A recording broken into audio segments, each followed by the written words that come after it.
Ah, ¿y me decís cuántas personas hay?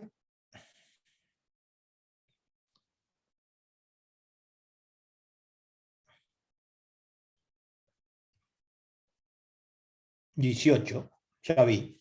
Bueno, em, no sé si les parece empezamos, porque le prometí a Felipe Melamed que iba a hablar 20 minutos, pero lo engañé. Pero vamos a tratar que no sea más de una hora. ¿Se escucha ahí, Felipe? Me hace el ok, ya empiezo. Sí, impecable. Bueno, voy a hacer algún repaso, ya que tengo toda la hora, de algunas cosas que vimos la vez anterior. Un poco ponía una foto parecida en la primera,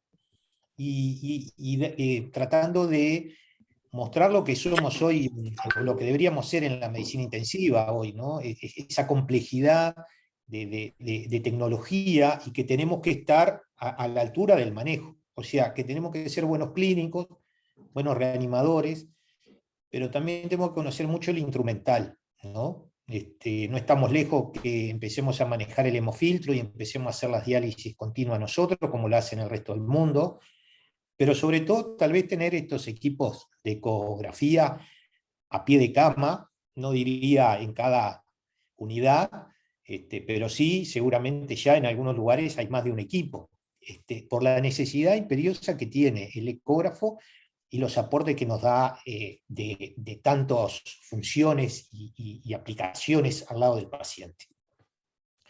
Habíamos visto la otra vez algunas generalidades de monitoreo hemodinámico, hablamos algo de fisiopatología del shock séptico, algunas definiciones de monitoreo hemodinámico, y sobre todo monitoreo hemodinámico por ecografía.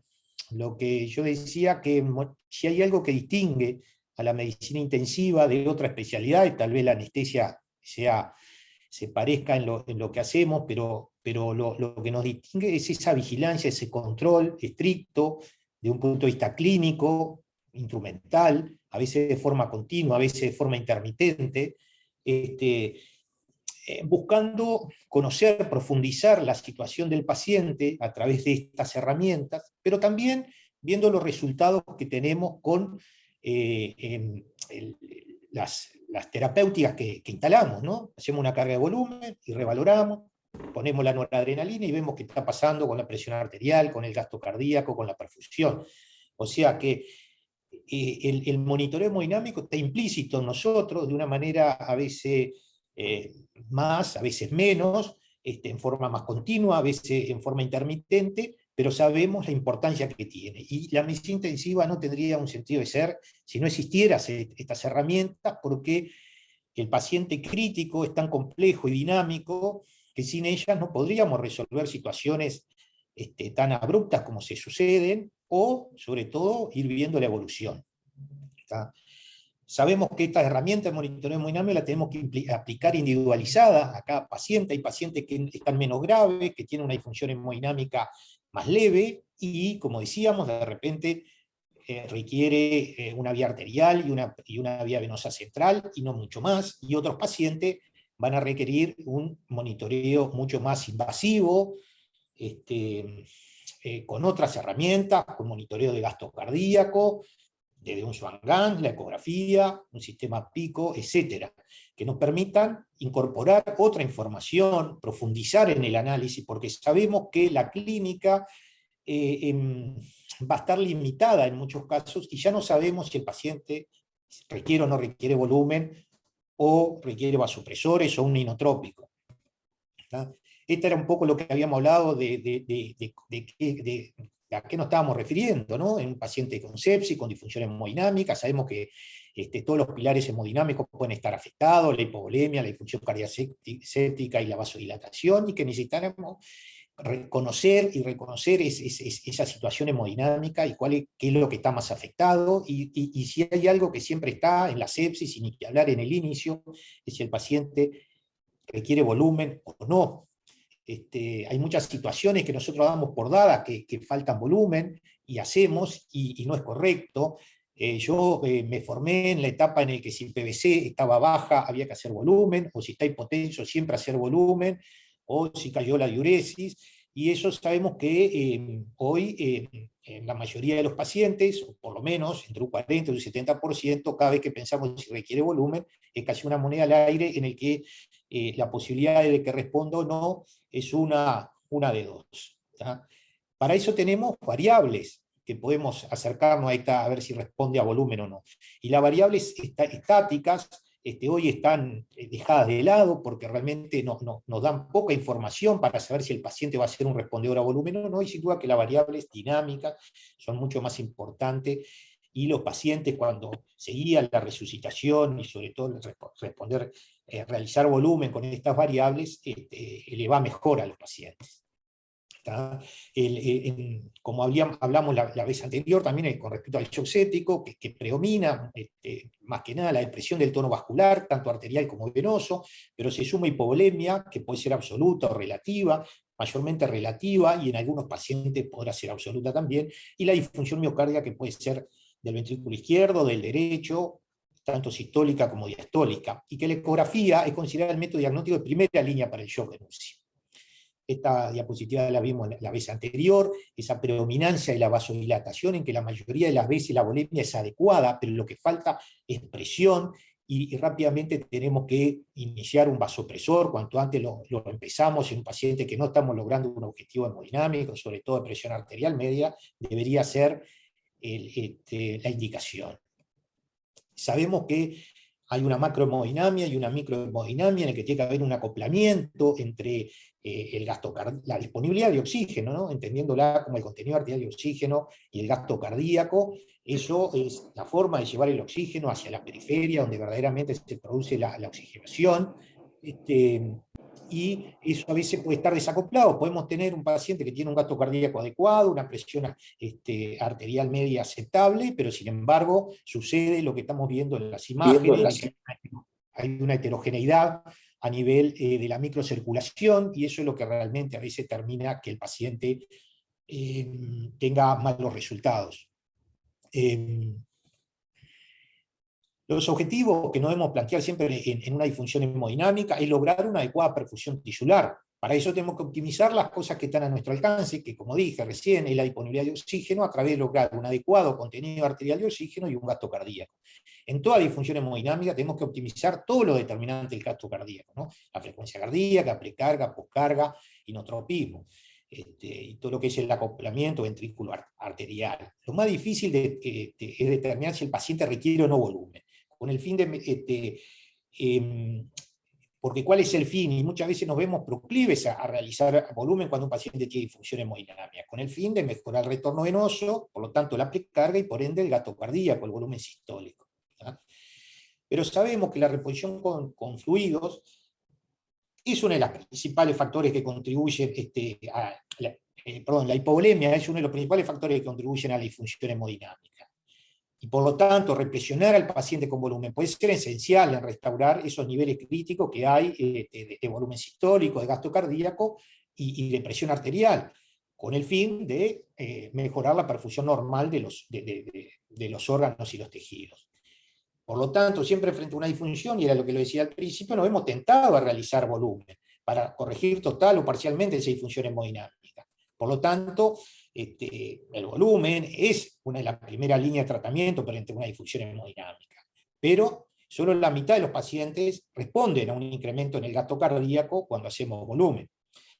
Y hoy está claro, a través de estudios que muestran que hay mayor disfunción renal y aumento de la mortalidad cuando se administra volumen en forma inadecuada, generando estos perjuicios. ¿Tá? Esto simplemente lo paso, los tipos de hipovolemia, esto ustedes lo saben, hipovolemia absoluta o relativa. Y bueno, hay un concepto que no quiero dejar de lado, si vamos a hablar de ecografía, es el concepto de ultrasonido, que es el POCUS, ¿no? Que eso ya lo hemos hablado en más de una oportunidad, pero es la aplicación del ultrasonido, de la ecografía, al paciente crítico.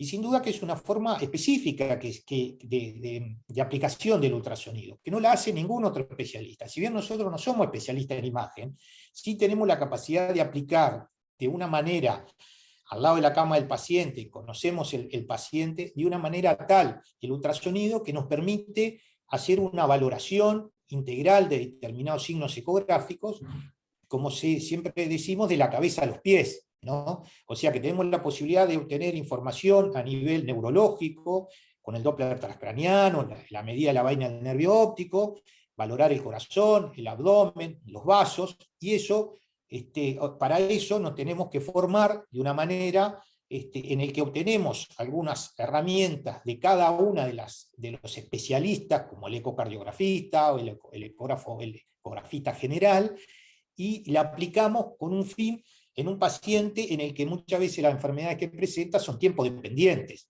Entonces, no hay tiempo que espere que venga el especialista para esperar, y nosotros rápidamente podemos obtener una información valiosa para hacer diagnósticos más precoces, disminuir diagnósticos diferenciales y aplicar tratamientos en forma más rápida y oportuna. Entonces ahí yo ponía que no somos expertos en imagen, pero sí expertos en POCUS, en la aplicación del ultrasonido al paciente grave.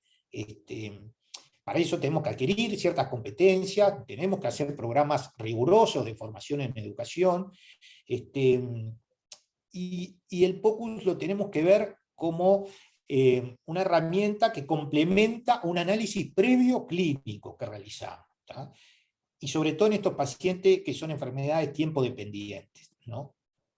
Un poco esa pregunta, si podemos conocer lo que está pasando, en este caso con la hemodinamia, en forma más profunda, con información que nos agrega a la percepción clínica que tenemos, ¿por qué no hacerlo, ¿no? Entonces, el POCUS, sin duda que hoy, realizado por el médico que lo asiste, es todo esto que estamos viendo en esta imagen, toda esa información que podemos obtener en diferentes puntos del organismo, y esto es gracias a que contamos con equipos portátiles, que cada vez son más amenos, más cercanos a nosotros. Hay muchos trabajos que avalan que nosotros podemos hacer la ecografía. En general es fácil, tiene un tiempo de aprendizaje corto, algunas cosas más, otras menos, en el que está basado por objetivos, a diferencia de un estudio que es cualitativo, no es exhaustivo, detallado, como puede hacer el ecocardiografista besado, que me da todo lo detallado del órgano.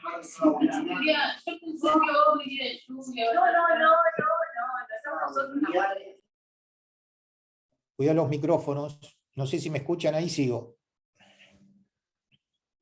Sí, se escucha. Bueno, entonces nosotros no podemos hacer un estudio detallado que nos lleve mucho tiempo, tiene que hacer en base a preguntas dicotómicas, en el que tiene o no tiene tal cosa. En el caso del monitoreo hemodinámico, el paciente respondió a volumen, sí o no. No es un estudio detallado, exhaustivo, sino tratando de responder preguntas puntuales a los requerimientos del paciente, ¿tá? Entonces es un complemento de la clínica, ayuda a hacer los diagnósticos positivos, complementa la clínica, descarta los diferenciales, nos permite también hacer seguimiento y control, nos permite hacer lo que queremos hablar hoy, el monitoreo hemodinámico, nos permite ayudar a veces a la maniobra de reclutamiento, y ni que hablar que facilita realizar procedimientos como maniobras escobiadas facilitadas, ¿tá? Entonces, simplemente este es un ejemplo. La clínica y la placa de tórax de las causas de disnea hace diagnóstico en el 2/3 de los pacientes. La clínica con la ecografía llega a 98%, como es el estudio que ustedes lo conocen, el protocolo Blue, en el que en emergencia, un paciente que viene con disnea y aplicamos con insuficiencia respiratoria, y nosotros aplicamos todo lo que es el POCUS sobre pulmón, y obtenemos todo este algoritmo que nos permite en el 98% saber cuál es la etiología de esa insuficiencia respiratoria. Por lo tanto, no hay duda que la ecografía ayuda y mucho al manejo de los pacientes graves. Lo que sí importa es que lo que a veces pasa es que lo que facilita debilita, y hoy un ejemplo como es la aeronáutica, sin duda que se viaja mucho más seguro, eso es lo que se dice, pero los pilotos cada vez son menos expertos.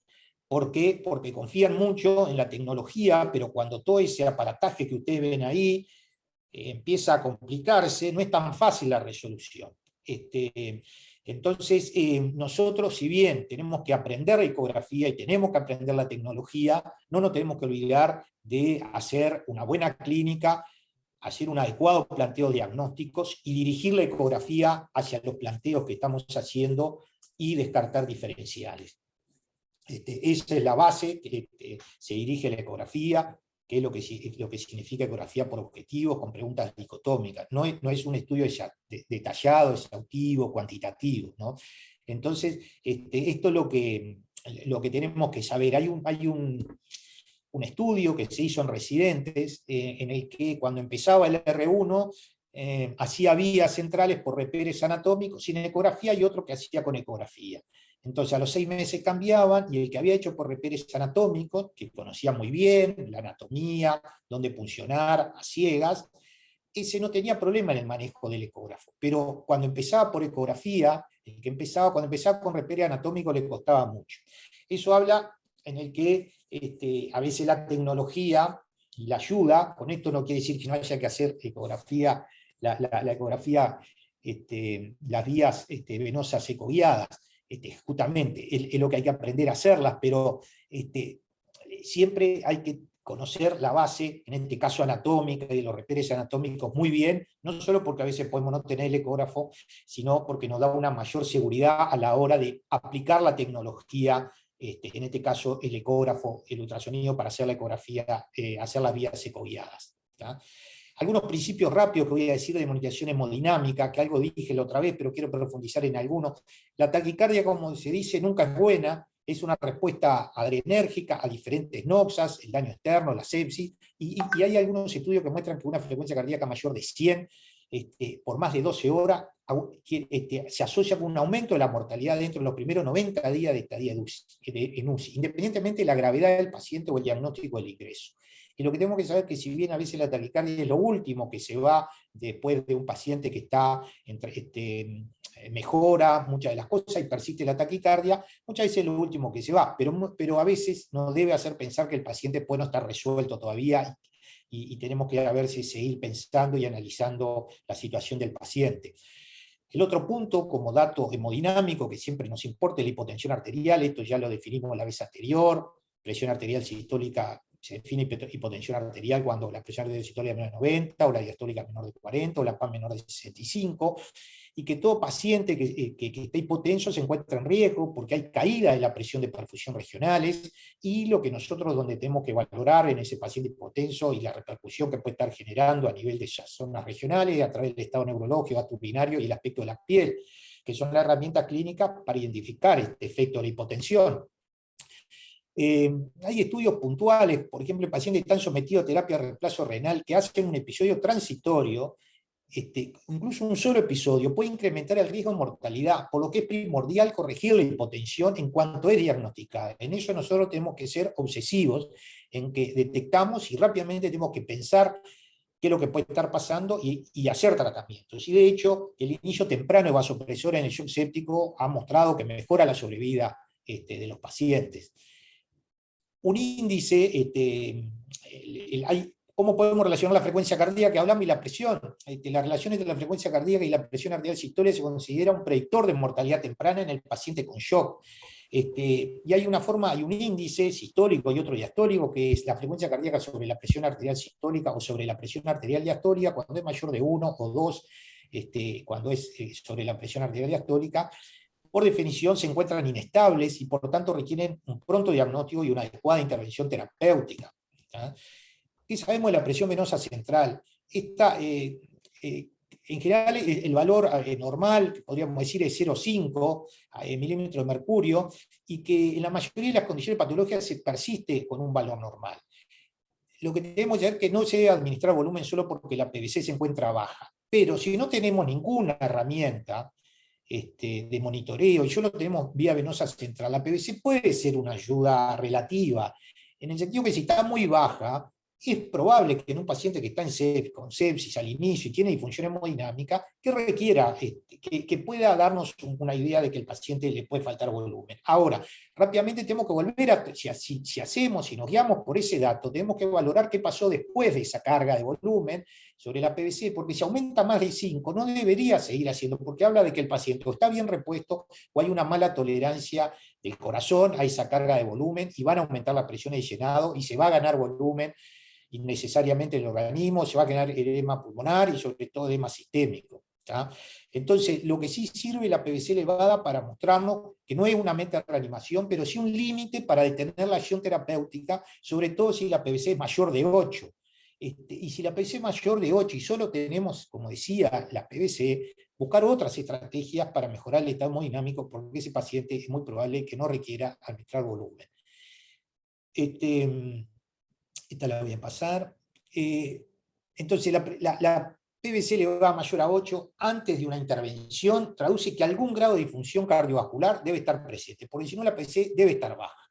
Por lo tanto, debemos ya buscar otras estrategias para mejorar el estado hemodinámico. ¿tá? Entonces tenemos que saber que una carga de fluidos que causa que la PVC aumente, el llenado del ventrículo derecho seguramente se encuentra por encima del volumen de estrés tolerable, lo que equivaldría a algún grado de cor pulmonar agudo. ¿tá? Esto es un estudio muy interesante del 2008, en un paciente con distrés se hicieron una estrategia de reanimación con volumen, liberal y otra conservadora, y los pacientes que anduvieron mejor fueron en los que tenía una estrategia conservadora de volumen. En el año 2016 se hace un análisis post-hoc de este estudio y observa que los que mantuvieron PVC menor a 8, independientemente de si estaban en el grupo conservador o liberal, tuvieron mejor sobrevida, lo cual habla de que algunos pacientes que hacemos mucho volumen y las PVC siguen bajas, esos pacientes van a tener mejor sobrevida que aquellos que tienen PVC alta y recibieron volumen y fueron conservadores, pero seguramente al ser conservador la PVC va a tender a ser más bien baja. Entonces debemos decir que la PVC no es útil para determinar la respuesta a volumen, ni siquiera para saber si el volumen intravascular está disminuido o aumentado. Si se emplea es para saber en términos globales cómo maneja el volumen, el corazón fundamentalmente, y el aumento de sobre todo en el corazón derecho, ¿no? Es un parámetro para detenerse, como fue demostrado en ese estudio que hablamos, cuando la PVC era menor a 8, le iba mejor a los pacientes que si era mayor de 8. Entonces, si hacemos una carga de volumen de 250 mililitros, por ejemplo, y la PVC se incrementa en menos de 2 milímetros de mercurio, o no se incrementa, es probable que el ventrículo derecho no se vea afectado por el incremento de volumen. Si el incremento es mayor de 5, el ventrículo derecho no está tolerando ese volumen infundido.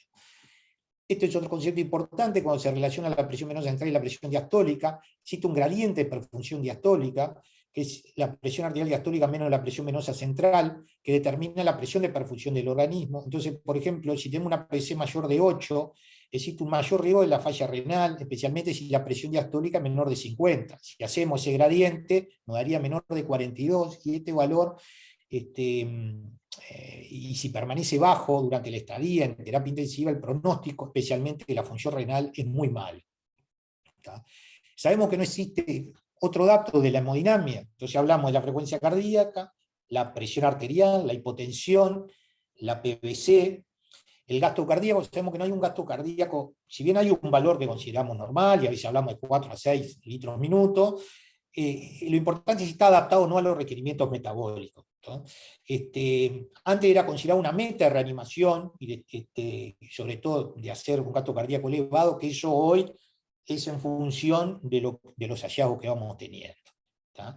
Podemos relacionar el gasto cardíaco con PVC, cuando está bajo el gasto cardíaco y la PVC seguramente nos hace pensar que hay problema del retorno venoso, y si el gasto cardíaco y la PVC están a la inversa, seguramente el problema está en la bomba cardíaca. Ustedes saben que groseramente, como un esquema muy general de los trastornos hemodinámicos, o hay problemas en la bomba cardíaca o a nivel de retorno venoso, fundamentalmente por hipovolemia absoluta relativa o venodilatación. ¿no? Esto lo hablamos la otra vez, saber que el edema periférico no es solo una importancia cosmética, realmente determina pronóstico y le va peor a los pacientes que se infiltran los pacientes y quedan con ganancia de volumen, lo que no siempre quiere decir que no hay que hacer más volumen, pero sí que hay que disminuir esa sobrecarga de fluidos que tiene. Esto es lo que tratemos de tratar de evitar de generar, es decir, y por lo tanto hoy hacer volumen que no está, que no requiere el paciente, genera esto y le va peor a los pacientes, así como también no titular bien los vasopresores. Entonces voy a pasar una carguita porque está hipotenso, eso no debería correr más, y esto vaya si lo hicimos durante mucho tiempo. porque solo el 50% será respondedor. Entrando en la valoración hemodinámica con el ultrasonido, la valoración ecocardiográfica, todo el aporte que nos puede dar el ultrasonido, el ecógrafo al lado de la cama del paciente, es valorar al corazón, sobre todo función sistólica y diastólica, valorar el ventrículo derecho, valorar la respuesta a fluidos, y valorar también, es decir, tenemos que saber, ese paciente va a requerir más volumen, tratar de identificar los diferentes fenotipos, situaciones hemodinámicas. Un paciente puede ser netamente hipovolémico, pero otro va a predominar la vasodilatación, otro tendrá una disfunción sistólica, o una falla derecha. Entonces, lo otro que también tenemos que valorar, que a veces las variables que nosotros tenemos y que nos ayudan a valorar de si el paciente puede requerir volumen, no siempre es igual a hacerlo. Y también tenemos que considerar si el paciente tolera esa administración del volumen, sobre todo a nivel pulmonar y a nivel sistémico, y ahí existen dos formas, que es la ecografía pulmonar y el protocolo VEXUS. Entonces, en la evaluación hemodinámica con ultrasonido, la ecocardiografía debemos decir que es el primer paso en la exploración cardiovascular en pacientes en shock, permite evaluar el tipo de shock y la función cardíaca. Pero esta técnica no es una forma de monitoreo hemodinámico per se, en el sentido que no es continua, y es a demanda de lo que nosotros, cuando queremos realizar las medidas. Debemos recordar algo de que ya dijimos la vez pasada. ¿Por qué vamos a monitorizar determinadas variables en el shock séptico? Porque ya sabemos lo que hay detrás. Puede haber miocardiopatía séptica, puede haber vasodilatación y puede haber falta de volumen. Entonces, saber que la miocardiopatía séptica es una depresión miocárdica aguda, irreversible, inducida por la sepsis, según la literatura puede tener una incidencia entre 20 y 60%, puede involucrar, como dijimos, ambos ventrículos, puede comprometer la función sistólica y diastólica. Y una cosa muy importante es que muchas veces la disfunción ventricular izquierda queda enmascarada por la disminución de la carga. Es decir, el paciente puede tener disfunción sistólica, pero como está vasodilatado, eso favorece, y nosotros, incluso visualmente, podemos pensar que el paciente tiene una buena función sistólica, y a lo largo de las primeras 24, 48, 72 horas, al ir mejorando a través de los vasopresores y aumentar la poscarga, aparece la disfunción sistólica del ventrículo izquierdo. La ecografía entonces detecta la alteración sistodiastólica ventricular y evalúa la respuesta al tratamiento que hayamos instaurado, ¿no?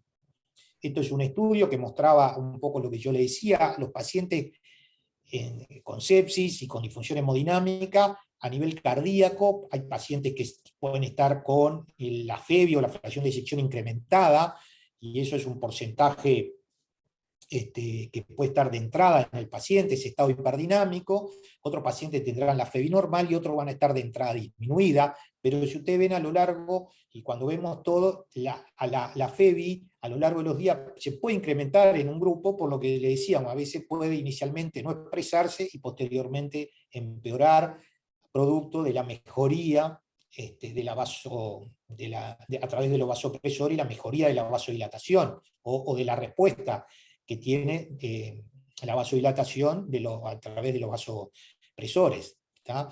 Entonces, cuando nosotros, la aplicación de la ecografía en un paciente crítico, y en general en el paciente séptico con disfunción hemodinámica, tenemos que tener en nuestra mente que tenemos un manejo que podemos realizar, que se considera un manejo de la ecografía o de la ecocardiografía básico, y otro más avanzado. Sin duda que el monitoreo hemodinámico es más avanzado, implica un entrenamiento un poco más.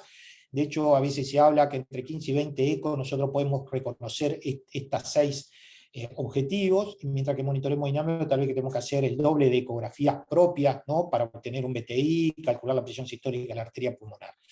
Entonces, siempre lo que nos tiene que tener en la cabeza a nosotros es que cuando ponemos el ecógrafo para ver el corazón a través de la ventana cardíaca, vamos a valorar la función sistólica global y las dimensiones del VI, lo mismo para el derecho, el estado de la volemia, si hay derrame pericárdico y signo de enfermedad preexistente, y anomalías valvulares groseras, así como imágenes como masas intracardíacas, trombos y vegetación. Estos son los 6 objetivos grandes que nosotros visualmente tenemos que empezar a reconocer. ¿Tá? Y uno va reconociendo cómo hacemos, cómo hacen los software de reconocimiento facial y cómo nosotros reconocemos entre nosotros. Una vez que nosotros sabemos que determinado patrón es un taponamiento o es una disfunción sistólica, seguramente cuando la volvamos a ver la vamos a reconocer. ¿Tá? Estos son los 12 patrones básicos, hay agudos, hay algunos crónicos, pero si ustedes ven, ven una disfunción sistólica aguda en la 1, en la 2 una aguda del ventrículo derecho, una falla biventricular, un patrón de hipovolemia, derrame pericárdico, otro de taponamiento, uno de paro cardíaco, después sospecha de cor pulmonar crónico, de disfunción valvular aguda, severa, acá vemos cómo la válvula mitral se va para atrás, se va hacia la aurícula izquierda. Acá vemos una disfunción crónica del vehículo, una cardiomiopatía, ¿no? Un corazón claramente dilatado.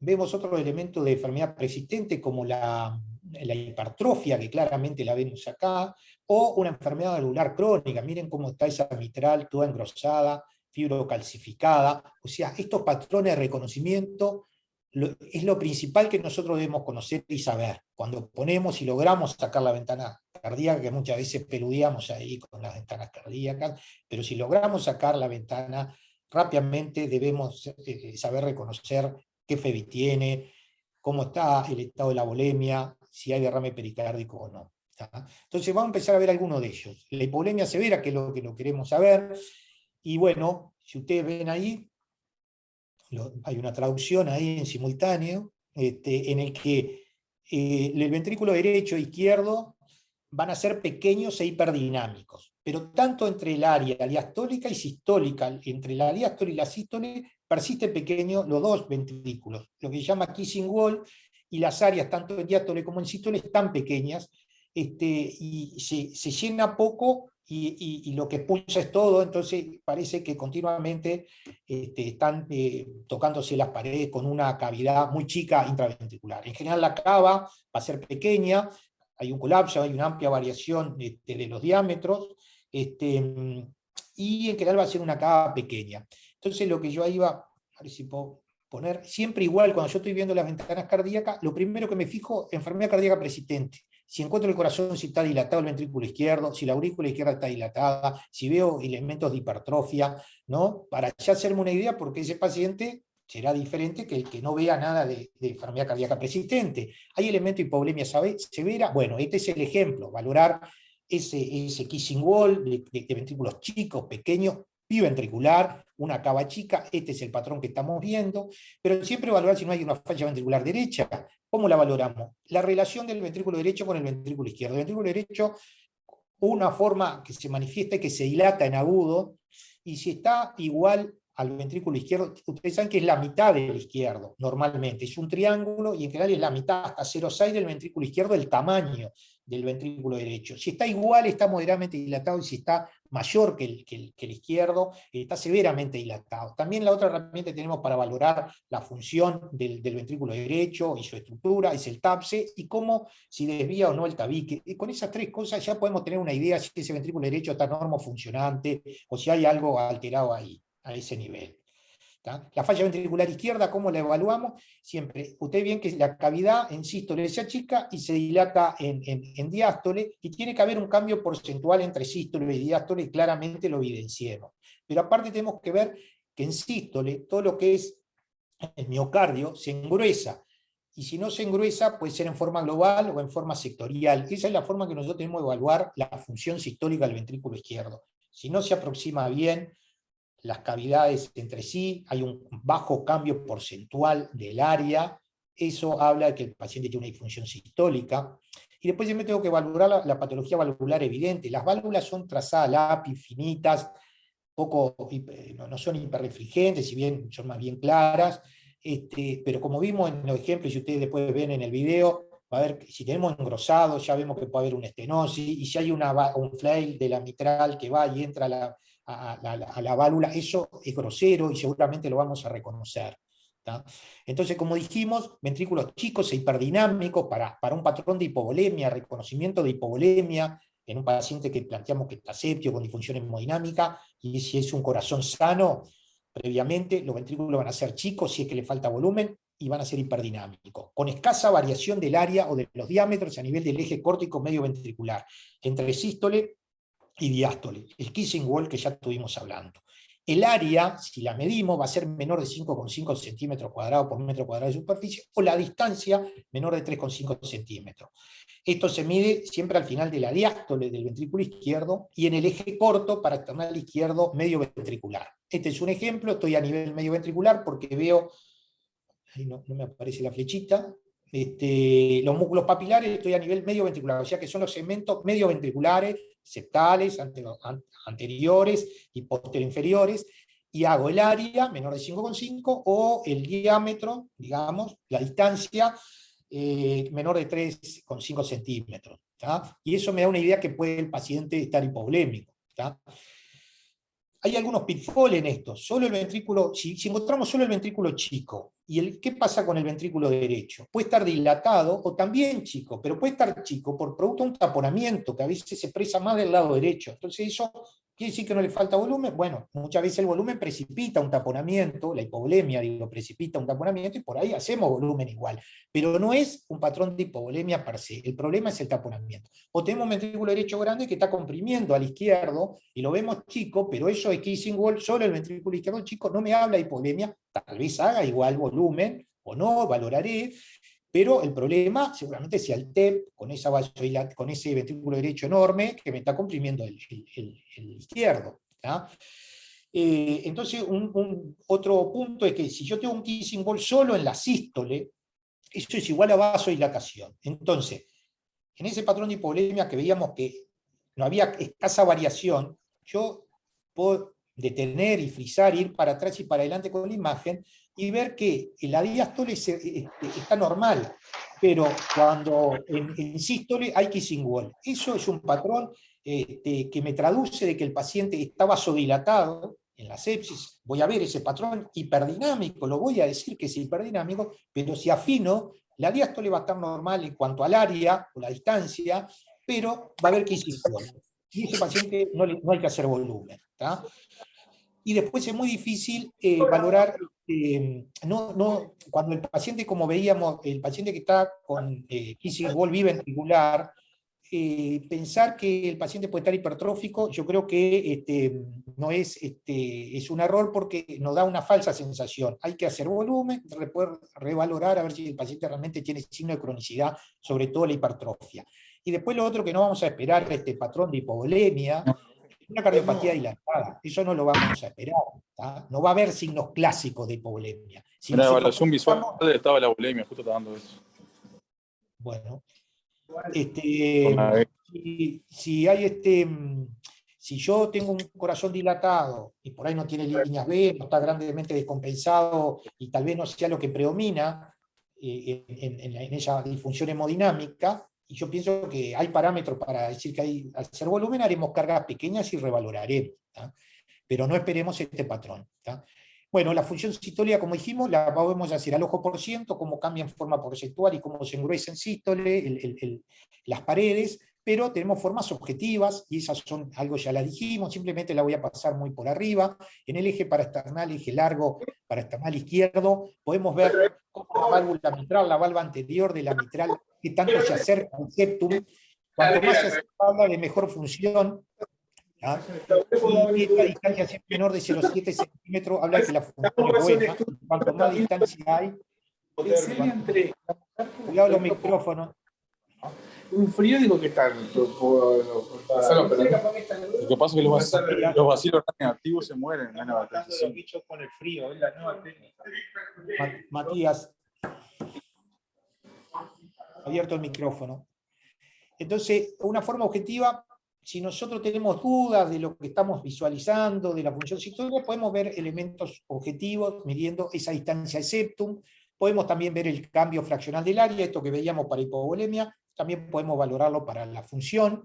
Si es lo normal es que sea mayor del 40%, esa variación entre la diástole y la sístole, entre que se contrae, tiene que ser más del 40%. Si es menor, es probable que pueda tener una disfunción sistólica. También la fracción de acortamiento, vemos la medida diastólica final del ventrículo izquierdo, menos la sistólica, sobre la diastólica por 100, y si eso más de 27 normal. El MAPSE, ustedes saben que el modo M a nivel de la pared lateral o a nivel del septum, tienen diferentes valores de normalidad, eso también nos traduce, porque cuanto más se mueve el plano del anillo mitral o tricuspidio del lado derecho, habla de mejor función, porque el plano del plano del anillo se mueve en función de la buena contractilidad que hay o no. Y siempre, como vimos, la estimación visual, la que algo dije ya de entrada, es la que más tenemos que reconocer nosotros, porque es rápido y si hacemos buena experiencia, los estudios avalan de que vamos a tener una buena correlación que un ecocardiografista besado. ¿Tá? Esto ya lo vimos la otra vez, lo voy a pasar por arriba. Entonces, para empezar algo con el gasto cardíaco por ecocardiografía, bueno, lo que dijimos, lo más importante es que el gasto cardíaco esté adaptado a la demanda periférica, no un valor en sí. ¿Importa el valor absoluto? Sí, pero más la tendencia, porque si estaba bajo y hice intervenciones, a ver si lo mejoré o no. Y en la práctica, la medida del gasto hoy se reduce como un subrogante al BTI, que ahora lo vamos a ver, y si está disminuido, pienso en hipovolemia o disfunción cardíaca. Cuando está reducido el gasto cardíaco, cuando yo pienso que si el gasto cardíaco está disminuido, pienso en todas las determinantes del gasto cardíaco, ¿no? A través del gasto, y a través del gasto más que nada, a través del BTI, podemos usarlo como una herramienta predictora de si el paciente requiere volumen o no, a través de la variación del BTI, entre el BTI más grande que podemos ver y el más chico, o la velocidad, digamos, del BTI máxima, la variación que pueda existir, eso también, como lo vimos la clase pasada. ¿Ah? Entonces, nos va a permitir monitorizar el gasto cardíaco, saber qué tipo de shock es, si es con un gasto cardíaco normal, alto, disminuido. Nos va a permitir seleccionar la intervención terapéutica más apropiada, porque con la valoración del gasto pondremos sinotrópicos, haremos más volumen, etc. Y sobre todo evaluar la respuesta, ¿no?, a la terapia que hicimos. Vamos a empezar con cómo medir el volumen sistólico y el gasto cardíaco por ecocardiografía. Lo que tenemos que saber es que a nivel de la válvula aórtica, en cada latido se eyecta como si fuera, a través de una forma como si fuera un cilindro, se asemeja como si fuera un cilindro. Entonces yo, para saber qué volumen es ese cilindro, tengo que conocer cómo se calcula el volumen de un cilindro, que es el área por la altura, y el área la voy a obtener a nivel del tracto de salida del ventrículo izquierdo, voy a medir el diámetro, y el área va a ser pi por radio al cuadrado, o sea que la mitad del diámetro la elevo al cuadrado. Y la altura va a ser el BTI, que es la distancia de recorrido de la sangre en cada latido que sale. ¿Tá? Entonces, si vemos ahí, seguimos haciendo el esquema, dos variables son necesarias para el cálculo del volumen sistólico a través del tracto de salida del ventrículo izquierdo. Y si yo sé el volumen sistólico, sé la frecuencia cardíaca, voy a obtener el gasto cardíaco. ¿Tá? Entonces, para eso tengo que saber el área del tracto de salida usando el diámetro del tracto de salida. ¿Tá? Y con esa fórmula de pi por radio al cuadrado. Y la altura del cilindro, que ¿cuál va a ser? El cálculo de la distancia que recorren las células sanguíneas durante el latido cardíaco. Y eso utilizamos la integral velocidad-tiempo. Y eso, a su vez, se obtiene aplicando el Doppler pulsado del equipo. Entonces, paso a paso. El primer paso, obtener la ventana paraesternal izquierda eje largo. Oriento el traductor hacia el hombro derecho, ¿no? La muesca del traductor va hacia el hombro derecho, a nivel del tercer o cuarto espacio intercostal paraesternal izquierdo. Aproximadamente hora 10-11. Eso va a generar un plano. El ultrasonido va a ir en forma perpendicular hacia el corazón, va a ser perpendicular a la cara anterior y posterior del corazón y paralelo al eje mayor del corazón. Si ese plano cortara el corazón, cortaría en una mitad derecha y en una mitad izquierda el corazón y obtendríamos esta imagen, ¿no? Me quedaría una parte de derecha e izquierda y ahí yo podría obtener esta imagen, que es muy importante porque es donde yo mejor voy a ver el diámetro del tracto de salida del ventrículo izquierdo. ¿Tá? Y ahí lo mido. ¿Tá? ¿Tá? Este es un paraesternal izquierdo eje largo, y es donde obtengo, ahí donde dice AB, ¿no? En la válvula aórtica, ahí voy a medir. ¿Tá? ¿Qué importancia tiene, o consideraciones que tengo que tener para medir el diámetro del tracto de salida, donde se cometen muchos errores? Porque yo me equivoco con el diámetro y lo elevo al cuadrado al error, porque es pi por radio al cuadrado. ¿Tá? Entonces, en general hay que hacer zoom y agrandar bien el tracto de salida del ventrículo izquierdo, cosa que yo el caliper vaya de borde interno a borde interno y yo afine y sea más preciso en mi medida del diámetro. ¿Ah? Paso 3, voy a la ventana apical de 5 cámaras, pero puede ser el 3 cámaras. Tanto en la apical de 5 o 3 cámaras voy a obtener el tracto de salida del ventrículo izquierdo para donde voy a estar más paralelo al flujo de salida en el tracto de salida del ventrículo izquierdo. ¿Tá? Entonces en general pongo el traductor en el espacio, en el quinto espacio intercostal, en general abajo de la mamila. El marcador va hacia la cama, hora 3, y el plano tomográfico corta el corazón de la punta a la base y deja como dos mitades, una superior y otra inferior. ¿Tá? Es paralelo al eje mayor también del corazón, es un plano paralelo. Esta es la imagen que voy a obtener en el 5 cámaras, aparece, yo obtengo el 4 cámaras, las 4 cavidades cardíacas, y si yo dejo caer la cola del traductor 20-30 grados, debería aparecer el tracto de salida del ventrículo izquierdo. ¿Tá? Y con esta imagen, ahí a la izquierda en la A, el 5 cámaras, con ese cilindro que está saliendo latido a latido, y en el 3 cámaras, el tracto de salida me queda, tengo el ventrículo izquierdo, la aurícula izquierda, y la salida de la aorta hacia la derecha, la imagen, también con esa imagen de cilindro supuesto, digamos, ¿no? Entonces, ¿qué voy a obtener? Yo tengo que aplicar el pulsado a nivel de la válvula aórtica, un poquito por encima, pero ¿cómo me doy cuenta que estoy en ese plano? Porque yo tengo que medir el flujo que pasa, o el flujo en realidad es lo que yo mido con el pulsado, es velocidades. Pues no se olvide que yo aplico el Doppler pulsado, es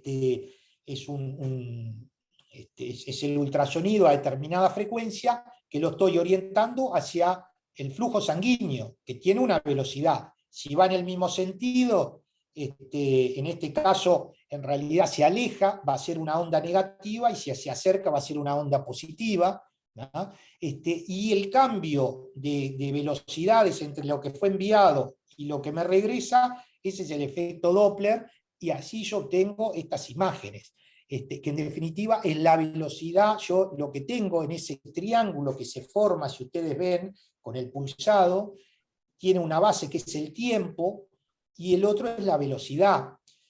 Y si yo hago la integral velocidad-tiempo, si tengo velocidad y tengo tiempo, calculo la distancia. Y el BTI no es nada más ni nada menos que la distancia que recorren, como dijimos, las células, que es todo ese borde de ese triángulo, esa distancia que se mide en centímetros. ¿Tá?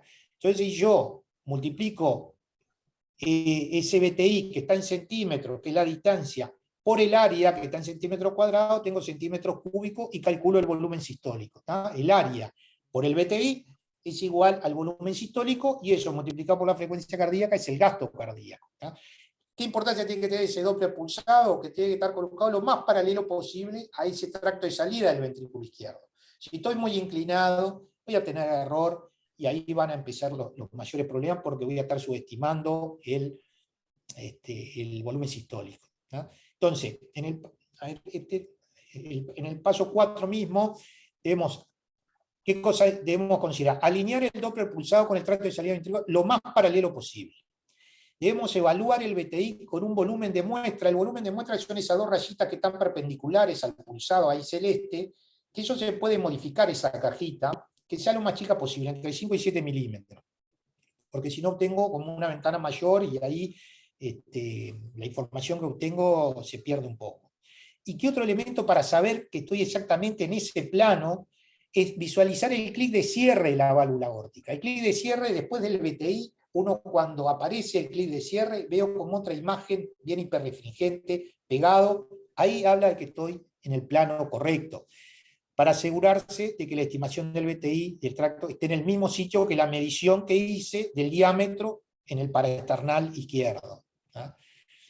Como esta es la imagen. Hay algunos que dicen que no hay que promediar. Yo creo que si son todos parejitos, con uno ya me da la idea del BTI. Si yo veo que están muy regulares, a veces hay que promediar 3 latidos, y si está en FA hay que promediar 5, y algunos dicen 7. ¿Tá?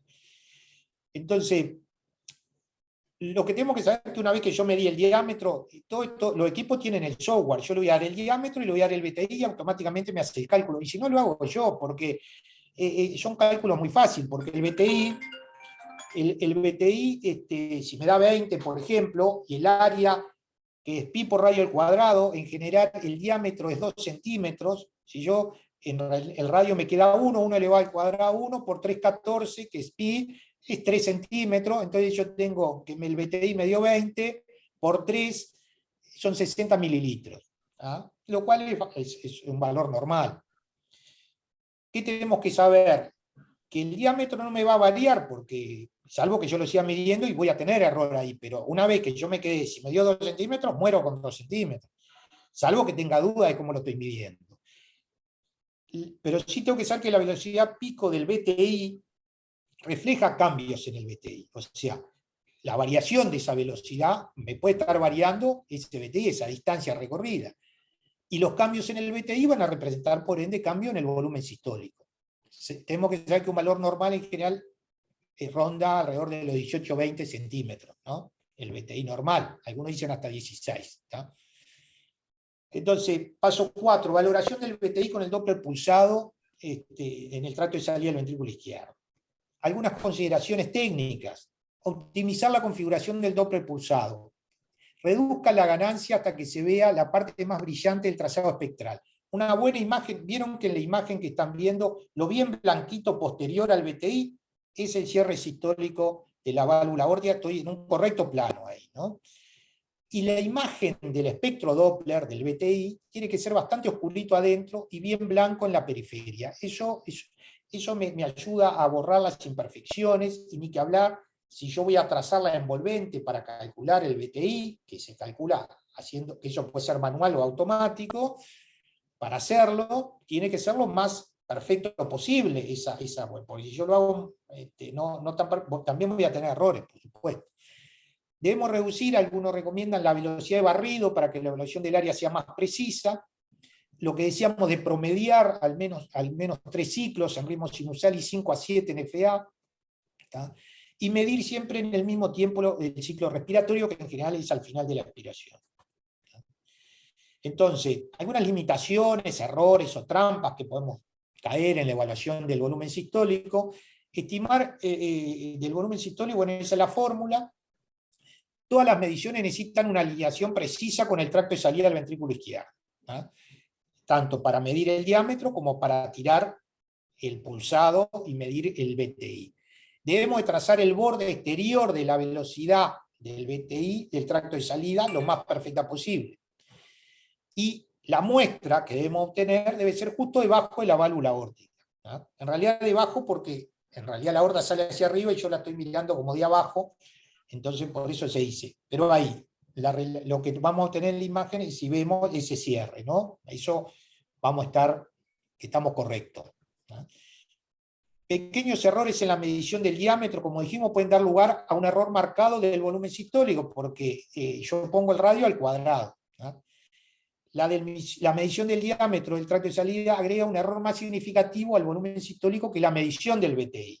¿tá? O sea que es muy importante hacer el zoom y medir bien el diámetro.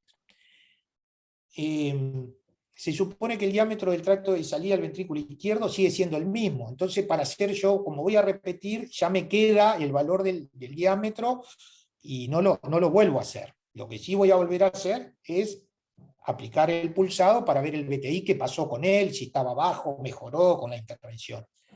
Los cambios relativos en el volumen sistólico pueden estimarse mediante cambios relativos en el BTI. ¿tá? Este es un ejemplo. Ahí hay un error de 2 medidas y cómo entre lo correcto y lo incorrecto me da nada que ver el volumen sistólico de cada latido. No es lo mismo, obviamente, 2,1 centímetros del diámetro que 2,4. Entonces, pero en uno hice zoom y en el otro no. Entonces, es el mismo paciente, entonces ese zoom me permite ser más preciso para medir. En lo de abajo, cuando tiré el pulsado, debemos evaluar el BTI con un volumen de muestra en una... Miren, en la imagen de la izquierda hay una velocidad de barrido más lenta, eso nos permite ser más preciso. Debemos de ver la ganancia del Doppler, para que vieron que en uno está mucho más oscuro a la derecha, el BTI, el otro está más correcto porque está más, se delinea mejor el borde y el interior. ¿tá? Y en uno la línea de base está más hacia abajo, debemos correr la línea de base para ver bien el BTI. ¿tá? Esas consideraciones son varias, se aprenden, por eso requiere entrenamiento, y de hecho lo estamos haciendo y a veces nos cuesta. A veces salen, a veces no, hay que seguir y agarrar entrenamiento. No hay otra que es con la perseverancia.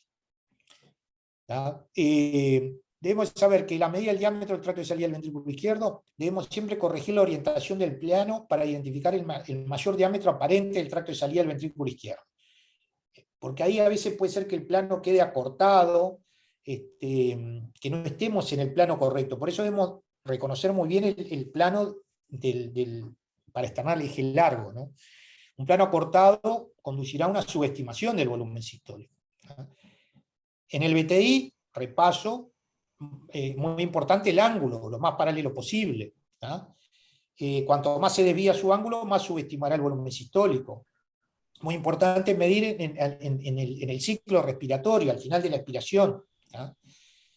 Y bueno, ya terminando con el gasto, vemos que hay una buena correlación con estudios de termodilución, como es el Swan-Ganz, tenemos una buena correlación, o sea que esto no es que, bueno, lo hacemos porque está el ecógrafo, no.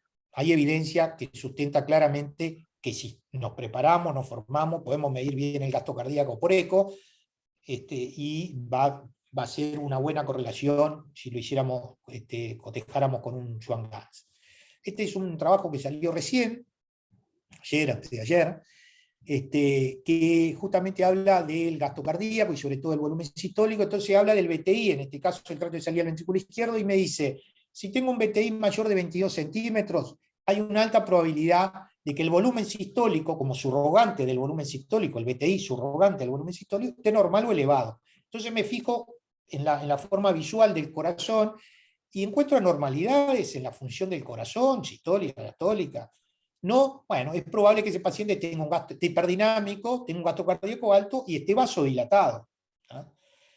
Habría una incongruencia si el paciente, en definitiva, encuentra anormalidades, ¿no? Pero lo que sí me diría que si yo encuentro una disfunción sistólica, ese paciente puede tener disfunción sistólica, pero si el BTI está mayor de 22, no está jugando en esa situación hemodinámica, esa alteración que yo veo estructural del corazón, ¿no? Porque el BTI está elevado y eso es un subrogante al volumen sistólico que está elevado, y la idea que me tengo que hacer es que el gasto cardíaco está alto y fundamentalmente porque está vasodilatado el paciente. Y ahí, como decíamos, con disfunción hemodinámica apostaremos más a los vasopresores.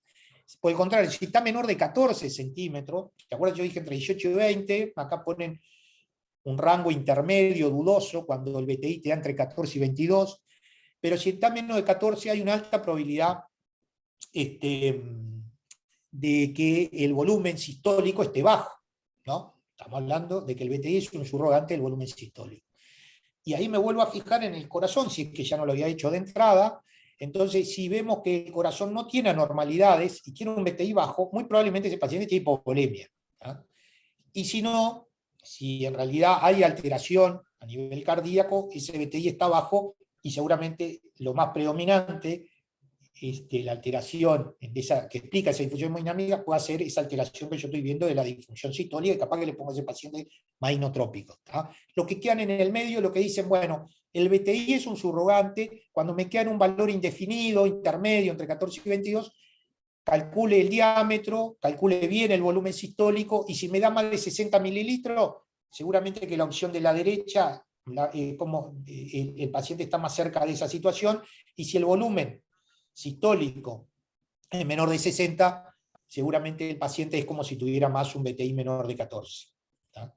Esto es más algo mío, que es una forma más esquemática. Si yo tengo un paciente con disfunción hemodinámica, está hipotenso, miro al corazón, está dilatado el ventrículo derecho, que me puede estar explicando, porque puede ser que el ventrículo derecho sea parte del shock que tiene el paciente. No, está normal. ¿Tiene disfunción del ventrículo izquierdo el paciente? No, lo veo bien, está bien. No hay un patrón de hipovolemia. Entonces, ¿qué es lo que me puede estar explicando de los diferentes pilares de la hemodinámica? Que esté vasodilatado. Por exclusión, está vasodilatado. Y es lo que voy a tratar de priorizar en mi manejo. Otra forma de ver el kissing, y si no, lo que le decía antes, si yo tengo un kissing wall solo sistólico, pero cuando yo pongo friso y voy para atrás y para adelante, veo que en realidad se rellena bien, esa imagen de kissing wall sistólico producto de la vasodilatación y no de hipovolemia. Entonces, conclusiones de la medida del volumen sistólico, la medida del gasto cardíaco o del volumen sistólico, puede ser obtenida tanto por eco transtorácico transesofágico. Debemos conocer la limitación y los pitfalls. Son necesarias medidas repetidas del BTI para saber cómo está evolucionando. Podemos tener esos valores del esquema que puse al final. Debemos saber que el eco no es una técnica de monitoreo hemodinámico continuo, pero proporciona una rápida y completa evaluación hemodinámica, y es el primer paso de la exploración cardiovascular en pacientes con shock. Esto ya lo vimos la vez pasada, vimos la evaluación de la función sistólica, la evaluación de la función diastólica, esto lo vimos. Algo de los fluidos también lo vimos la vez anterior. ¿Se acuerdan la importancia de que los parámetros estáticos no nos predicen en qué parte de la curva de Frankenstein está, si está en la parte de reserva o está en la parte de meseta? Y no se olviden que si no sabemos esto, y si las variables estáticas no nos pueden predecir esto, capaz que estamos aumentando el agua extravascular pulmonar, y eso está demostrado que le va peor a los pacientes. Entonces lo más importante es tener idea del monitoreo hemodinámico funcional, y esto surge a partir de la interacción cardiopulmonar en metilación mecánica. Es decir, se producen alteraciones hemodinámicas producto de la inspiración, expiración, y que son más exageradas cuando el paciente está con precarga de dependencia o le falta volumen. Ustedes saben que el volumen sistólico aumenta durante la inspiración en el paciente de metilación mecánica y disminuye en la expiración. Es decir, en la insuflación, ahí al final de la inspiración, va a haber un aumento del volumen sistólico y disminuye luego de 2 o 3 latidos, porque hay caída de la precarga que venía del ventrículo derecho, y va a haber una repercusión en la eyección del ventrículo izquierdo en la expiración, al final de la expiración. Esto hay que saberlo muy bien, y surgen diferentes parámetros o guía a través de esta interacción cardiopulmonar, y nos da una idea de que al final de la expiración dijimos que me aumenta no solo el BTI, me aumenta la variación de la presión de pulso, me aumenta la vena cava, y me va a disminuir en la expiración. Esto es normal, pero se va a exagerar si el paciente tiene hipovolemia. Y ahí los puntos de corte de las variables, porque si no nos servirían las variables no sirven, hay puntos de corte para decir, bueno, este paciente por ahí requiere volumen y este no, a punto de partida de este hecho fisiológico que se produce. Algunas cosas que voy a decir muy rápido de la vena cava inferior. La vena cava inferior cada vez tiene menos valor en darnos idea del estado de la volemia, porque está influenciada por múltiples factores. Entonces es muy difícil a veces valorarla, pero tenemos que saber algunas cosas. Cuando el paciente está tanto en ventilación espontánea o a presión positiva, hay cambios que se producen en los diámetros de las venas cava. Como consecuencia de la interacción existente entre el corazón y pulmón, también se produce. Eso es así. Esos cambios cíclicos de los diámetros de la vena cava superior e inferior se acentúan cuando la volemia está descendida. Y estos parámetros, y esto se utiliza para predecir si el paciente, y de hecho, en el 2004 se publicó lo que nosotros hacemos del diámetro máximo menos el mínimo sobre el máximo por 100, si da 18, eso nos da una idea que el paciente le puede predecir que le falta volumen.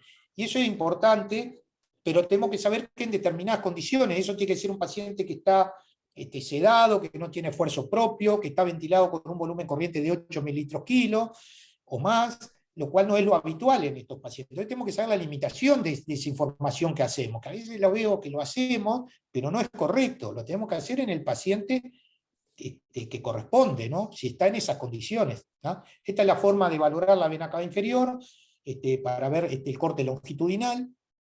Este es un videíto en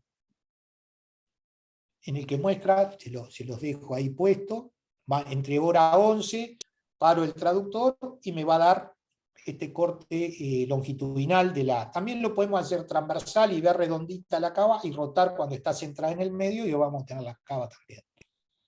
¿Tá? Este es un video animado, y ahí vemos la vena cava. ¿Tá? Entonces, bueno, podemos usar tanto el traductor convencional como el sectorial, posicionado en eso que dijimos, donde se mide el diámetro normal, lo normal es que sea 20 milímetros, y se mide en general a 2 centímetros la aurícula derecha.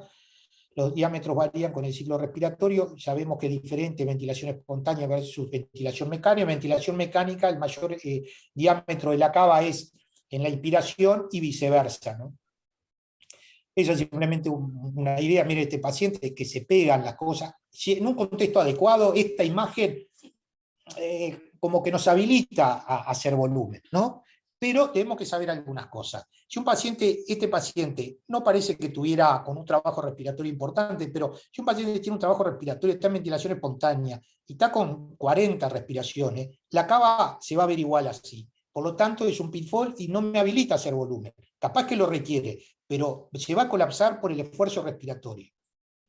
Esta cava, en este plano longitudinal, vemos que claramente parece que está fija, que no hay variaciones, probablemente no le haríamos volumen.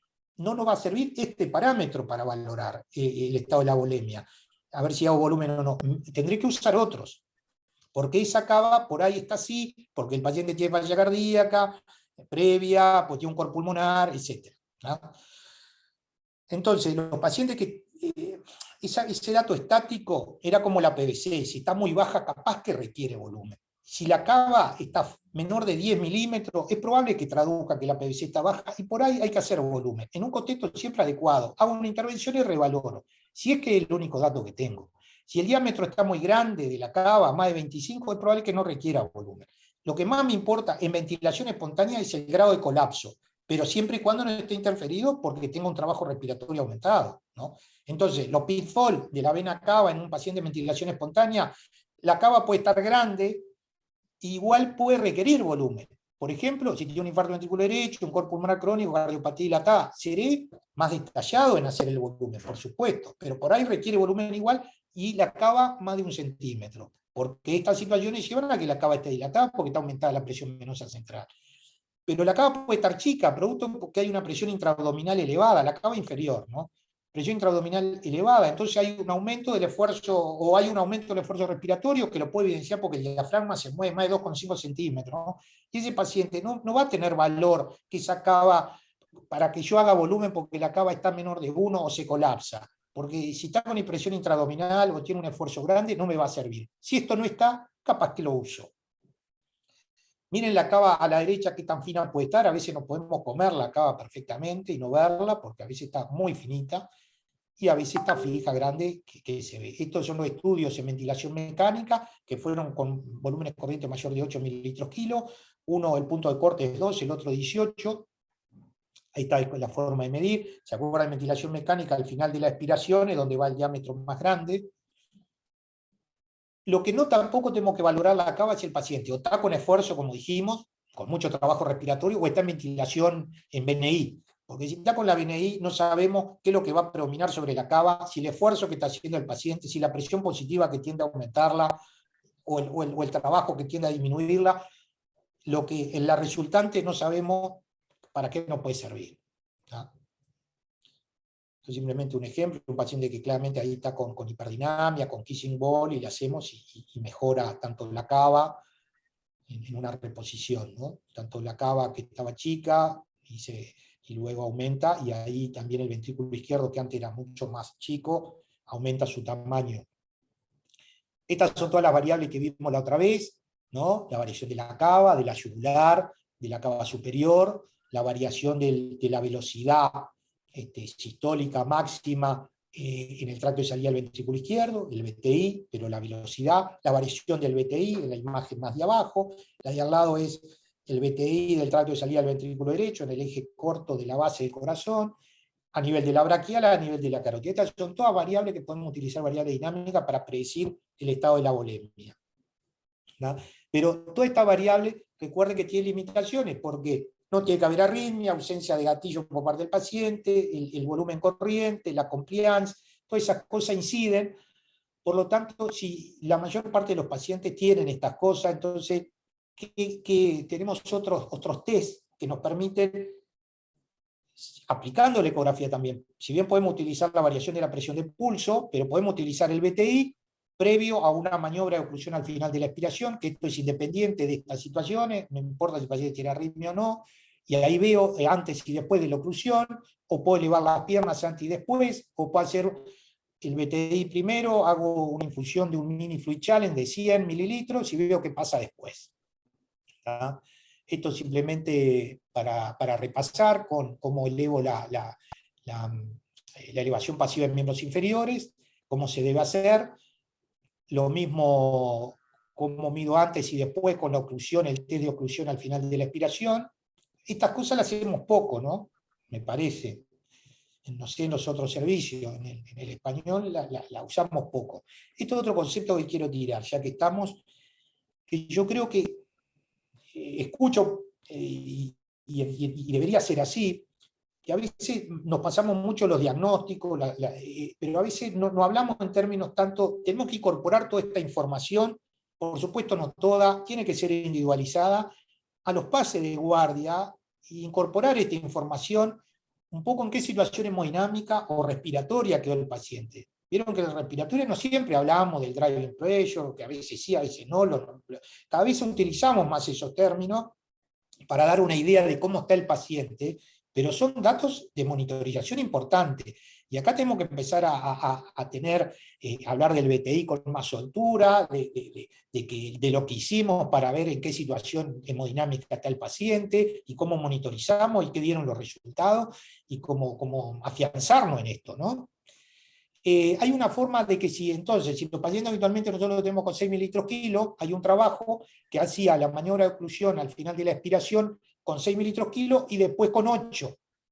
Entonces ahí veía qué pasaba con la variación de presión de pulso y veía que tenía, con un punto de corte de 3.5, tenía una buena sensibilidad y especificidad para predecir volumen. O sea que yo puedo aumentar transitoriamente el volumen corriente y ver qué pasa con este caso con la variación de presión de pulso. ¿Ah?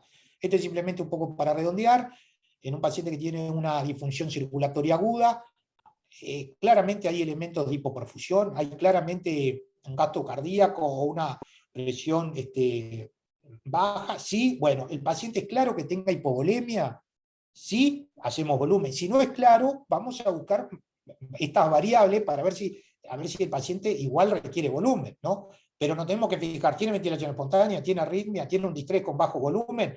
Porque si lo tiene, tenemos que hacer alguno de estos test, o elevar las piernas, o hacer el test de oclusión, o hacer un mini fluid challenge, ¿no? Y si no tiene, el paciente está sedadito, está adaptado, no tiene arritmia, no tiene nada, bueno, podemos utilizar la variación de volumen sistólico, la variación de la cava, y también puedo hacer estos test, ¿no? Lo más importante, y con esto voy a terminar en la próxima diapo, es si el paciente respondedor a volumen versus tolerancia al volumen. Una cosa que yo digo, siempre tengo que, ese punto de corte que me dio, que me avala, parece hacer volumen, lo tengo que ver en el contexto del paciente y sobre todo si tolera el volumen. Detectar respuesta positiva a volumen no debe ser igual a la infusión de fluidos en forma sistemática. El valor de corte para los distintos métodos descritos deben ser interpretados en el contexto clínico. No es que me dice que una versión de presión de pulso de 20 va a ser una 500, porque estamos en la época mía en el que me decía PVC 5 y yo le decía hacerle 500. Entonces, tiene que ser en el contexto. Siendo la principal variable la presencia de agua extravascular pulmonar, ¿no? Como para que yo, mi mayor límite o tolerancia al volumen es qué tanta agua extravascular pulmonar hay. La expansión con fluidos en los estados de shock no solo debería estar guiada por el hecho de ser o no respondedor a volumen, sino también si es tolerante o no al mismo, condicionada principalmente por la presencia del agua extravascular pulmonar o la congestión venosa sistémica. La forma, el patrón oro de valorar el agua extravascular pulmonar es por termodilución transpulmonar, con el pico. Pero la ecografía pulmonar podría ser un surrogante a través de la valoración de la línea B. ¿tá? Entonces yo, ¿el paciente tolera o no? Me tengo que fijar a nivel de sistémico, y eso le voy a aplicar el protocolo Vexus, y a nivel pulmonar, valorando si hay congestión pulmonar. Entonces ahí el ultrasonido pulmonar me va a ayudar a identificar si hay agua extravascular pulmonar. ¿tá? Tenemos que saber que el agua extravascular pulmonar se refiere al agua en los pulmones fuera de la vasculatura pulmonar, y corresponde a la suma del agua que está en el intersticio, intracelular, alveolar y linfático. Acuérdense que el agua extravascular es muy importante el linfático, porque el linfático es el que drena eso hacia la aurícula derecha. Por eso la limitante que hoy hablamos, todo tiene que ver con todo, porque poner la PVC, cuando está alta, me disminuye el gradiente del conducto torácico para que drene la aurícula derecha, y por lo tanto va me va a llevar a que haya más agua extravascular pulmonar, o por lo menos me va a detener el drenaje. O sea que es muy importante el linfático en lo que es el pulmón y en el drenaje del agua extravascular pulmonar, pero que tiene relación con la PVC. Si la PVC está muy alta, va a disminuir el gradiente de drenaje linfático. ¿Y de qué va a depender el agua extravascular pulmonar? Bueno, esto ya lo sabemos, del gradiente de presión hidrostática y oncótico. Si aumenta la presión hidrostática o disminuye el oncótico, puede haber aumento del agua extravascular pulmonar, o si aumenta la coeficiente de permeabilidad. Y el valor normal es menor a 7 mililitros kilo de peso predicho. Esto hay un estudio, ya es bastante del 2002, en el que entre los que sobrevivían y los que no sobrevivían, a medida que vos vas aumentando el agua extravascular pulmonar, mayor mortalidad. Sin duda que es peor cuando tenés más de 15. Esto es un análisis sistemático, una revisión que también muestra que claramente los pacientes con agua extravascular aumentada le va peor. El pico es como el gol estándar, pero si no tenemos, hoy hay un buen subrogante que es el ultrasonido pulmonar a través de la evaluación de la línea B. Este es un estudio que muestra, si ustedes miran ahí en el esquema, miraba 4 puntos y hacía un score y de acuerdo a cuántas líneas B veía. Si no veía ninguna, hasta que era un confluente, líneas B totales, que no identificaba línea B, sino que era toda como una. Y eso muestra que el estudio, una buena capacidad para valoración, con una buena área bajo la curva, de 0,94 y 0,96 repetidamente, para detectar si hay un agua extravascular mayor a 15, o por encima de 7, ¿no? o más de 15 como un valor más severo, cuando se lo compara con el pico. O sea, que este score nos sirve para ver la tolerancia. Ahora vamos a ver algunos problemitas. Este es otro estudio que fue más detallado. En vez de utilizar 4 puntos, utilizó 28, y también mostró lo mismo, que el área bajo la curva para detectar cuando el agua extravascular estaba normal, menor de 7 mililitros kilo, tanto, si yo veo 4 puntos, 28, tiene una buena área bajo la curva, lo cual me traduce que tiene una buena sensibilidad y especificidad para detectar eso. O para detectar cuando el agua extravascular es más de 10, también me sirven los dos scores, uno más simplificado y el otro más exhaustivo con 28 puntos, y ni que hablar cuando es más de 15 también.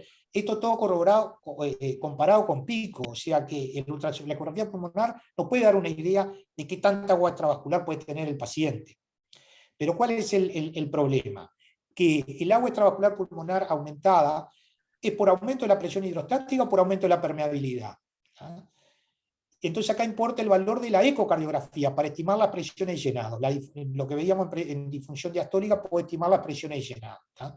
La presencia de líneas B, debemos saber que no siempre aparecen, nos traduce un síndrome intersticial, que no siempre es por ganancia de volumen o agua extravascular pulmonar. Puede ser por fibrosis, en el COVID lo vimos, en la enfermedad intersticial pulmonar, o sea, entonces no sé si esa línea B a qué corresponde. ¿Es ganancia de volumen real? Entonces sin duda que ahí la ecocardiografía nos sirve, pero también los otros elementos. Si yo encuentro condensaciones subpleurales, una pleura engrosada, desfragmentada, eso nos puede traducir que es más inflamatorio, que es aumento de la permeabilidad, lo cual es un problema per se, en el cual sin duda que el que nos va a ayudar más y vamos a limitar y nos va a permitir más la tolerancia a volumen cuando es por aumento de la presión diastólica final del ventrículo izquierdo, más por falla cardíaca, por aumento de la presión hidrostática. Entonces ahí tenemos que detectar esa estimación tenemos que estimar las presiones llenado con ecocardiografía. Esto es simplemente, lo leen después, cómo evalúo las presiones de llenado. Esto es hay una forma de Nagué que es simplificada, en el que yo hago la relación E'. La relación la E es la velocidad del influjo mitral, es decir, cuando se va llenando el corazón de la aurícula izquierda al ventrículo izquierdo, hay un patrón de llenado. La primera onda es la onda E. Cuanto más alta, más posibilidad que haya disfunción diastólica, es probable. Y la onda E' es la velocidad tisular, no la velocidad de la sangre que entra al ventrículo, sino del movimiento, de la velocidad de las paredes del ventrículo. Que obviamente si hay un trastorno de relajación va a ser más baja la velocidad.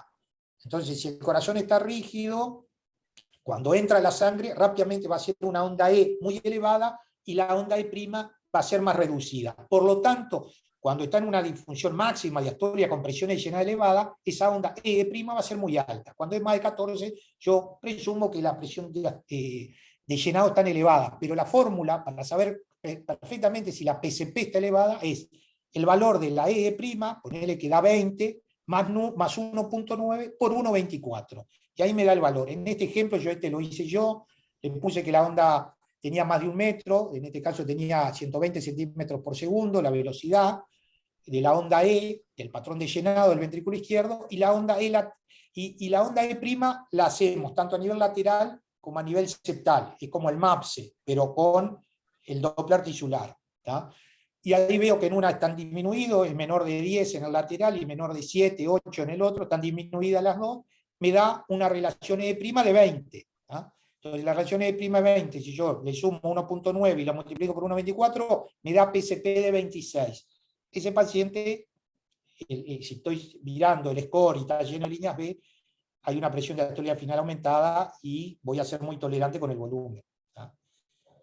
El otro punto que dijimos que tenemos que valorar para si el paciente tolera o no la administración de volumen es la congestión venosa sistémica a través del protocolo VEXUS. Lo que nosotros dijimos que si somos muy generosos con el volumen, vamos a generar sobrecarga de volumen, hipervolemia, hiperhidratación y edema. Esto claramente hay estudios que muestran, y en este caso ya el tercer día, en un paciente que tiene más de 3 litros, cómo se diferencian los que sobreviven y los que no sobreviven, ya el tercer día con una ganancia de volumen. Miren, en este caso, en el tercer día, los que sobreviven con 3.700 sobre 6.000 que tenía el otro, el doble, que lo ganó en 3 días, ya se diferencia la sobrevida, o sea que esto es terrible. Entonces, ¿qué importancia tiene evaluar la congestión venosa sistémica? Valoramos con el pulmón la ecografía pulmonar si estaba muy congestionado o no, y la evaluación de la congestión venosa cuando nosotros nos pasamos de volumen, o hay falla derecha, o lo que fuera, genera congestión hepatocítica, que esto ya lo sabemos, hepática, y la congestión esa la sabemos, aumenta la bilirrubina, pero también es causa del síndrome cardiorrenal, en el que va aumentando el riñón, no es distensible y genera un verdadero tamponamiento intracapsular. Y esa es la causa, y esto, voy a poner un ejemplo, un paciente que tuvimos hace poco, en el que tenía un bajo gasto, un BTI bajo, pero el paciente estaba compensado clínicamente, y empezó de un día para el otro insuficiencia renal clara. Muchos querían hacer volumen, le hicimos el protocolo VEXUS y valoramos a ver si estaba congestivo, y claramente estaba congestivo, y ver de hacer volumen, hicimos diurético, y el paciente mejoró.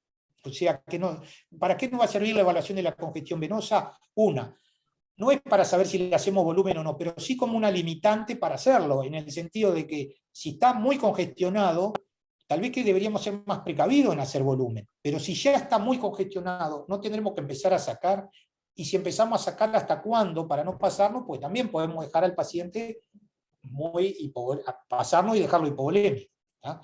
¿Y esto por qué? ¿Cómo se evalúa la congestión venosa? Ustedes saben que la parte roja es la presión arterial pulsátil, que usted ve cómo llega a los capilares vénulas y llega a las venas. En el sector venoso, en las grandes venas, medias y grandes, es pulsátil, pero en la parte vénulas capilares es todo un flujo continuo. Cuando uno empieza a ganar y a aumentar la presión en la aurícula derecha, en una primera parte, las venas tienen capacidad de distenderse y contienen ese aumento de presión, y no vemos que esté pulsátil la parte venosa donde no tiene que estarla. Pero en un momento queda redondita la vena, no tiene disminuye la compliance y empieza a aparecer pulsatilidad en vénulas o capilares o en venas de menor tamaño. ¿tá? Cuando empieza a aumentar la ganancia de volumen en el sector sistémico. Que esto es de todos los días. Esto es normal. Si uno aplica y vemos el patrón de flujo que hay a nivel de la vena cava o de la suprahepática, vamos a tener una onda A, una onda negativa sistólica y una diastólica más chica. Pero a nivel de vena, un flujo más continuo. ¿tá? Entonces, esto es lo normal, que haya una presión pulsátil retrógrada, porque acuérdense que la presión en la aurícula derecha tiene estas ondas, la onda A, C, X, V, que cada una traduce algo, la onda A, la contracción auricular, la X, la contracción del ventrículo izquierdo, en este caso el ventrículo derecho, y la I, la diástole. Esto se refleja hacia atrás, y en la suprahepática, en la cava, lo vamos a ver igual que si lo viéramos dentro de la aurícula derecha.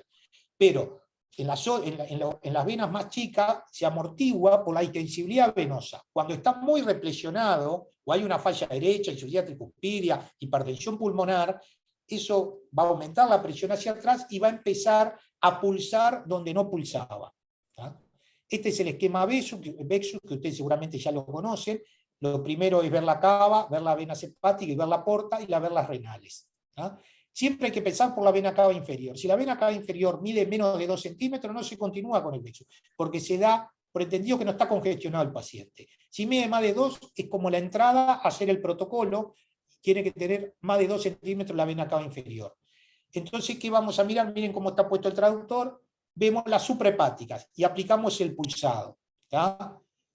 Ahí aplicamos el pulsado y vamos a tener esa onda que se ve abajo. Es una onda A positiva y 2 negativas, que es la sistólica y la diastólica. La sistólica, es más, lo normal es que sea, acá pulsa, esto es normal, en las suprahepáticas. Esta es la onda normal, una onda A positiva y 2 negativas, sistólica y diastólica. ¿Tá?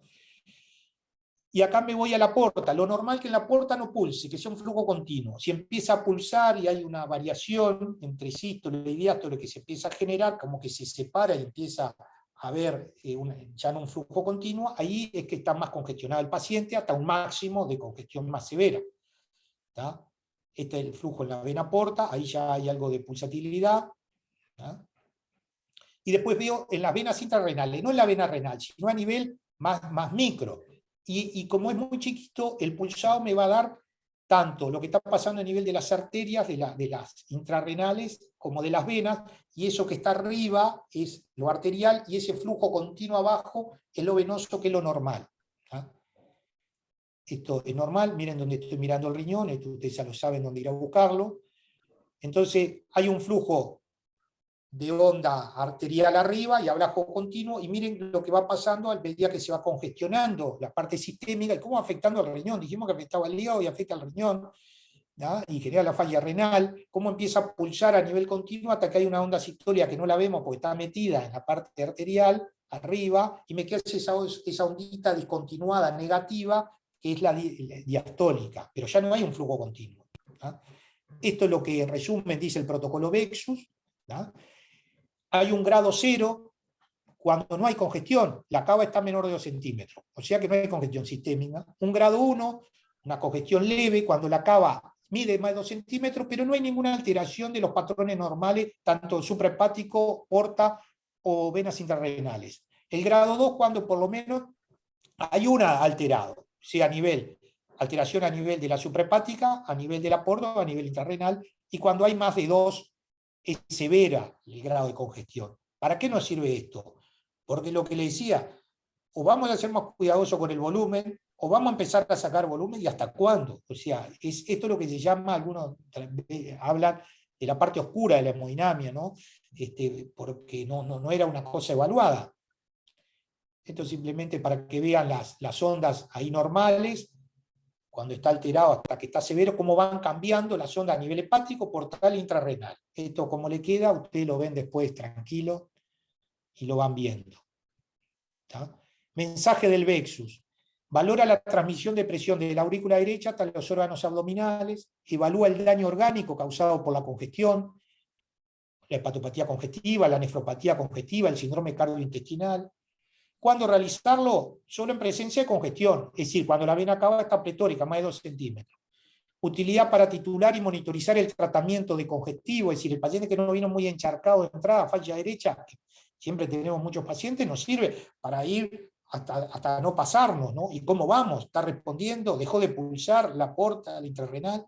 Mayor utilidad en la falla cardíaca derecha y otras condiciones con impedancia al retorno venoso. Hay mucho trabajo, no hay tantas cosas en sepsis, están por salir muchos trabajos que creo que nos van a aportar todo lo que es la reposición y cómo los pacientes esos que están muy congestivos, si empezamos a valorar a través del protocolo Bexus, los vamos a encontrar que están muy pletóricos a nivel y pulsando todo lo que es el aporte intrarrenal, y deberíamos ahí tomar alguna medida terapéutica.